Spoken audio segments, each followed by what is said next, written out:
Di langit mendung, seekor burung layang-layang mencoba terbang melawan angin kencang. Banyak burung lain menyerah dan memilih berteduh.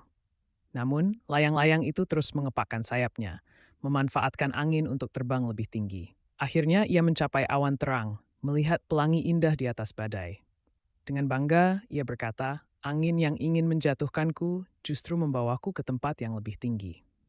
Pesannya, tantangan bukan untuk menghentikanmu, Etuialis Gimpamu. Sarstradeni, Tana Marisa Tabat that Spira of Lefnia.